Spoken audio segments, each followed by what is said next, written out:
नमस्कार, मैं एम के पांडे। हमारी धारणा पर आपका स्वागत है। आज के इस वीडियो में हम आपको संघनन, वायुमंडलीय संघनन के बारे में बताने जा रहे हैं। संघनन यह ऐसी घटना है जिस जिस प्रक्रिया के तहत बादल या मेघ, कुहासा, कोहरा, ओस आदि बनते हैं। तो ये बड़ी सरल लेकिन बड़ी ही व्यवस्थित प्रक्रिया है। यह प्रक्रिया बताने से पहले हम चाहेंगे कि आप हमारे चैनल को सब्सक्राइब कर लें। इस वीडियो को तो आप लाइक शेयर करें ही, इसके पूर्व के वीडियो को भी देखें और उसे भी लाइक और शेयर करें। तो हम इस प्रक्रिया में आगे बढ़ते हैं। संघनन या घनीभवन, इसको इंग्लिश में कंडेंसेशन कहते हैं। यह आर्द्रता के घनीभूत होने से संबंधित है। आर्द्रता जो वायुमंडल में अदृश्य नमी पाई जाती है उसे आर्द्रता कहते हैं। फिर से हम बोलते रहे हैं, वायुमंडल में पाई जाने वाली या मौजूद अदृश्य नमी ही आर्द्रता है। अब जैसा कि इसके पूर्व के हमने वीडियो में बताया था और वैसे भी लगभग सबको मालूम है कि पूरा वायुमंडल 2 घटकों से मिलकर बना हुआ है। इसका एक घटक जो 95 से 96% है वो गैसीय भाग है और दूसरा घटक एरोसोल है। एरोसोल 4 से 5%। एरोसोल के तहत सूक्ष्म ठोस कण और आर्द्रता को रखा जाता है। तो वायुमंडलीय जो आर्द्रता है वो एरोसोल के तहत आती है। और जैसा कि हमने कहा कि आर्द्रता वायुमंडल में मौजूद अदृश्य नमी है। वायुमंडल में मौजूद अदृश्य नमी ही आर्द्रता है। यह आर्द्रता वायुमंडल में अधिकतम 15 से 16 किलोमीटर की ऊंचाई तक पाई जाती है, इससे ऊपर नहीं पाई जाती है। अब यही आर्द्रता घनीभूत हो जाती है। घनीभूत कैसे होती है, किस तरह से होती है, हम आगे बढ़ते हैं। तो सबसे पहले जो वायुमंडलीय आर्द्रता है इसका मापन कैसे किया जाता है। मापन के आधार पर हम आर्द्रता को 3 भागों में बांटते हैं या इसके 3 प्रकार हैं। सबसे पहले निरपेक्ष आर्द्रता। निरपेक्ष आर्द्रता को हम एब्सोल्यूट ह्यूमिडिटी कहते हैं। निरपेक्ष आर्द्रता या एब्सोल्यूट ह्यूमिडिटी। दूसरा विशिष्ट आर्द्रता जिसको हम स्पेसिफिक ह्यूमिडिटी कहते हैं। और तीसरी सापेक्षिक आर्द्रता या रिलेटिव ह्यूमिडिटी। तो 3 तरह की आर्द्रता, निरपेक्ष, विशिष्ट और सापेक्षिक आर्द्रता। आर्द्रता 3 तरह की तो नहीं होगी। क्यों? क्योंकि आर्द्रता या नमी, अदृश्य नमी, तो नमी एक ही जैसी है। ये मापन पद्धति के आधार पर इसके 3 वर्ग बनाए जाते हैं। 3 तरह की आर्द्रता दर्शाई जाती है, किताबों में इसका विवरण मिलता है। तो यहाँ इसको स्पष्ट रूप से समझ लेना आवश्यक है। यह जो आर्द्रता है यह अदृश्य है। अब 3 तरह की आर्द्रताएं हैं। जैसा कि आर्द्रता का मापन है, जैसा कि हमने कहा, आयतन यानी पूरे वायुमंडल में प्रति इकाई यानी आयतन में कितनी आर्द्रता है या प्रति घन मीटर में कितने ग्राम आर्द्रता है, इस तरह का मापन आयतन से संबंधित है। तो इसी को हम निरपेक्ष आर्द्रता कहते हैं। इसी तरह से प्रति किलोग्राम वायु में कितनी ग्राम आर्द्रता है उसको हम विशिष्ट या उसमें स्पेसिफिक में रखते हैं। सापेक्षिक का मतलब कि वायुमंडल का एक नियत आयतन, एक नियत उसका क्षेत्रफल, जिसमें वायुमंडल जैसा नियत हो, जैसे कि तापमान नियत हो, तो नियत तापमान या नियत वायुमंडलीय सतह पर वायुमंडल में कितनी नमी मौजूद हो सकती है, यानी उसकी नमी धारण करने की कितनी क्षमता है और वर्तमान में उसमें कितनी नमी है, इसी के अनुपात को हम सापेक्षिक आर्द्रता या रिलेटिव ह्यूमिडिटी कहते हैं। तो हमने आपको संक्षेप में तीनों ह्यूमिडिटी के बारे में, तीनों आर्द्रताओं के बारे में बता दिया। अब यही आर्द्रता संघनित होती है और संघनन के हम विविध रूप देखते हैं, संघनन या घनीभवन या कंडेंसेशन।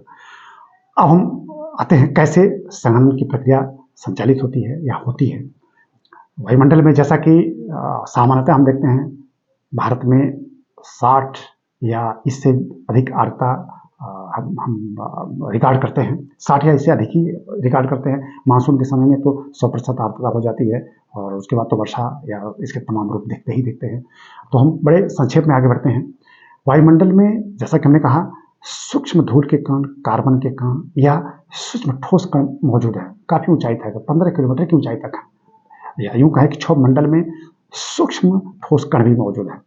और वायुमंडल में विविध गैसें हैं, आर्द्रता है। आर्द्रता अदृश्य है। इसी का दृश्य या प्राकट्य रूप घनीभवन होगा। तो कैसे होगा?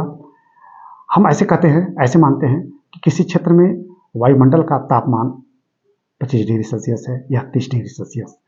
माना कि किसी क्षेत्र में वायुमंडल का तापमान 30 डिग्री है। 30 डिग्री पर अगर वायुमंडल में हम एक कोई आंकड़ा ले लेते हैं कि वायुमंडल में 100 केजी नमी धारण करने की क्षमता है। एक वायुमंडल का क्षेत्र हमने लिया, किसी क्षेत्र में एक वायुमंडल हमने एक ऐसे अनुमान लगाया कि यहाँ के वायुमंडल में 100 केजी आर्द्रता की क्षमता है, यानी इसमें 100 केजी वाष्प धारण कर सकती है, यहाँ का वायुमंडलीय क्षेत्र कर सकता है। अब 30 डिग्री सेल्सियस तापमान है, उस तापमान पर उसमें 30 केजी न होके 20 केजी आर्द्रता है, तो 30 केजी और 20 केजी के अनुपात को ही हम सापेक्षिक आर्द्रता कहेंगे। ठीक है। अब दिन का तापमान 30 डिग्री है तो तापमान शाम को क्रमशः कम होता चला जाएगा। एक तापमान ऐसा मिलेगा जिस पर वायुमंडलीय नमी जो है वो संतृप्त हो जाती है, वायुमंडल नमी से संतृप्त हो जाता है। क्यों संतृप्त हो जाता है? तापमान जैसे जैसे कम होता है वायुमंडल सिकुड़ता जाता है। जब वायुमंडल सिकुड़ेगा तो क्षेत्रफल कम हो जाएगा, नमी तो कहीं जानी नहीं है, नमी उसी में रहेगी। तो तापमान के कम होने से वायुमंडल में सिकुड़ाव आता है, वायुमंडल में सिकुड़न आती है। वायुमंडल जब सिकुड़ता है, या हम ही कहेंगे कि मतलब जो है मतलब वो लगभग उसके जो गैसी कण हैं वो पास पास आते हैं, गैसी मालिक्यूल जो पास पास आते हैं, तो अंतर आणविक जो दूरी है वो कम होने लगती है। और जो नमी है H2O मालिक्यूल, उन्हीं अंतर आणविक जो स्पेस होता है, इंटर मालिकुलर स्पेस, उसी में वो भरे रहते हैं, इसलिए अदृश्य है।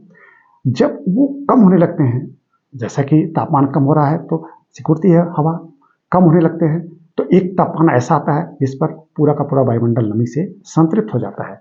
तो वह तापमान जिस पर वायुमंडल हवा नमी से पूरी तरह से संतृप्त हो जाए, उसी तापमान को उषांक बिंदु या ड्यू पॉइंट कहते हैं। तो ये बहुत बड़ा एक बिंदु हो जाता है, एक तापमान हो जाता है। यानी हम फिर से दोहरा दे रहे हैं, वह तापमान जिस पर वायुमंडल नमी से पूरी तरह से संतृप्त हो जाए, 100% नमी उसमें प्राप्त हो जाए, वही तापमान उषांक बिंदु या ड्यू पॉइंट कहलाता है। अब शाम ढलने के बाद जैसे जैसे रात्रि होगी तापमान और कम होगा, तो तापमान और जब कम होगा तो वायुमंडल और सिकुड़ेगी। पहले ही उषांक बिंदु प्राप्त किया जा चुका है। अब तापमान जब उषांक बिंदु से नीचे गिरेगा, ध्यान से सुने आप, तापमान जब उषांक बिंदु से नीचे गिरता चला जाएगा तो अब वायुमंडल और सिकुड़ रही है। अब नमी, अब तो संतृप्त वायु पहले से ही है, अब नमी अतिरिक्त हो जाएगी। अब अतिरिक्त नमी कहाँ जाएगी? तो अतिरिक्त नमी जो वायुमंडल में तैरती हुई अवस्था में सूक्ष्म ठोस कण है उन पर जमा होने लगेगी, और ऐसे सूक्ष्म ठोस कण आर्द्रताग्राही नाभिक हाइग्रोस्कोपिक न्यूक्लियाई कहलाते हैं। अब उन्हीं पर ये जमा होने लगती है, या यूं कहें कि वो जो सूक्ष्म ठोस कण है उनको अपनी तरफ आकर्षित करने लगते हैं। जो नमी अदृश्य थी अब तक, वह दृश्यमान होने लगती है, उनका प्राकट्य होने लगता है, उन पे वो जमा होने लगती है। अधिक जमा होने पर वो छोटे छोटे बूंदे के रूप में दिखाई देने लगती है। 610 मीटर से ऊपर धरातल से ऊपर 610 मीटर से ऊपर लगभग 15 किलोमीटर की ऊंचाई तक जो नमी ऐसी सूक्ष्म ठोस कणों पर जमा हो जाती है उसको हम बादल कहते हैं। यानी लगभग आधे किलोमीटर से ऊपर इस तरह का जो प्रक्रिया संचालित होती है, और इस तरह से जो मतलब बूंदें जम जाती हैं उनको बादल कहते हैं। और यही मतलब एकत्रण, नमी का एक बिंदु पर एकत्रण, आर्द्रताग्राही नाभिक के ऊपर एकत्रण घनीभवन कहलाता है या संघनन। तो संघनन की प्रक्रिया बड़ी सरल, बड़ी आसान है, लेकिन प्रकृति में इस तरह से घटित होती है कि ये बड़ी जटिलता इसमें है। तो नमी का एक बिंदु पर एकत्रण, घनीभवन, घनीभूत होना संघनन कहलाता है, कंडेंसेशन कहलाता है। यह आधे किलोमीटर से ऊपर जब संचालित होता है, अमूमन 610 मीटर या आधे किलोमीटर से थोड़ा ऊपर ही है, आधे किलोमीटर या 1 किलोमीटर से ऊपर यह घटना जब घटित होती है, और तो जो संघनन का रूप बनता है उसको हम बादल कहते हैं। बादल 4 प्रकार के होते हैं। पक्षाप, ये सबसे ऊपर के बादल हैं, 10 से 12 किलोमीटर या उससे भी अधिक ऊंचाई पर ये बादल बनते हैं। ये सूक्ष्म जमी हुई मतलब बूंदों की अवस्था है। ये पारदर्शी होते हैं, रेशम के भांति चमकीले होते हैं, चिड़िया के पंख के समान की आकृति बनती है। एक तरफ से आते हैं, दूसरी तरफ निकल जाते हैं। ये पीछे आंधी तूफान के सूचक हैं, इनमें वर्षा का गुण नहीं होता है। ये जमी हुई बर्फ की अवस्था है, एकदम चमकीले होते हैं, पारदर्शी होते हैं, इनकी छाया धरातल पर नहीं पड़ती है। तो सबसे ऊपर बनने वाले मेघ पक्षाभ मेघ, या इसको हम ऐसे कहेंगे कि ये सबसे ऊंचाई वाले मेघ हैं, तो सबसे ऊपर पक्षाभ मेघ बनते हैं। उससे नीचे ऊर्ध्वाधर मेघ बनते हैं। ऊर्ध्वाधर का मतलब ऐसे लगभग 2 से 6 किलोमीटर की ऊंचाई तक फूल गोभी के समान घनी आकृति वाले रुई के ढेर के समान बनने वाले मेघ कपासी या क्यूमुलस, इसको हम क्लाउड्स कहते हैं, कपासी मेघ बनते हैं। इनमें भी वर्षा का गुण नहीं होता है, लेकिन ये भी मतलब आगे मौसम में परिवर्तन के सूचक हैं। लेकिन धरातल से ऊपर 2 किलोमीटर या इससे थोड़ा सा ऊपर एक पतली परत के रूप में बनने वाले मेघ, पूरी पतली परत इनकी जमा हो जाती है ऊपर ऊपर और सूरज की रोशनी नीचे नहीं आ पाती है। धरातल पर सूरज की रोशनी नहीं आती, हल्का मतलब छाया हल्की छाया आ जाती है और मतलब पारदर्शिता तो रहती है, दूर तक दृश्यता बनी रहती है, लेकिन इनसे सूरज की रोशनी धरती तक नहीं आ पाती है। इनको हम स्ट्रेटस क्लाउड या स्तरी मेघ कहते हैं। तो 3 तरह के मेघ हो गए, सबसे ऊपर पच्छाद, फिर कपासी, फिर स्तरी। इसके बाद का जो संघनन होता है वो स्तरी से नीचे होता है, काफी घना होता है। यही असली मेघ का संघनन है। इसको हम वार्षिक मेघ या निम्बस क्लाउड्स कहते हैं। उसके नीचे इसका संघनन होता है। हवा की गति से जब ये आगे बढ़ते हैं और हवा की गति ज़्यादा होती है, ये मेघ थोड़ा गति से आगे बढ़ते जाते हैं और गुरुत्वाकर्षण की अपेक्षा इनकी गति अधिक होती है, तो वर्षण नहीं हो पाता है। लेकिन जैसे गुरुत्वाकर्षण प्रभावी हो जाता है, इनकी जो छोटी छोटी बूंदें होती हैं आपस में चिपक जाती हैं, बड़ी बूंद बन जाती है और वर्षा के रूप में वो नीचे गिरने लगती हैं, वर्षा की बूंदों के रूप में। ठीक है, तो इस तरह से वर्षण प्रारंभ हो जाता है। ये बूंदें जब जम जाती हैं तो इनको हम ओला कहते हैं। तो संघनन के 2 रूप हमने बता दिए। धरातल से ऊपर आधे किलोमीटर से ऊपर एक तो सीधा सीधा बादल हैं, बादल से वर्षा की बूंदें बनेगी। वर्षा की बूंदें जब थोड़ा ऊपर बनती हैं, ऊंचाई पे बनती हैं और जमी हुई अवस्था में 0 डिग्री से कम तापमान पे बन रही हैं, तो वो ऐसे जमी हुई अवस्था में बर्फ के रूप में दिखाई देती हैं, गिरती हैं। इनको ओला या इनका गिरना ओलावृष्टि कहलाता है। अब धरातल से ऊपर लगभग 10 मीटर, 20 मीटर, 25 मीटर की लगभग ऊंचाई तक जो बादल की तरह संघनन होता है उसको कुहासा, कोहरा, मिस्ट और फॉग कहते हैं। कुहासा, मिस्ट, कोहरा, फॉग। ठीक बादल की तरह इनका भी बनना है। धरातल से ऊपर धूल के कणों पर, सूक्ष्म ठोस कणों पर ऐसे नमी का घनीभूत हो जाना कुहासा और कोहरा है। जब दृश्यता लगभग 1 किलोमीटर तक होती है या 1 किलोमीटर तक हम किसी तरह देख पाते हैं, ये कम घने होते हैं, तो इसको मिस्ट या इसको कुहासा कहा जाता है। अमूमन सर्दी के मौसम में शाम को कुहासे की स्थिति बनती है।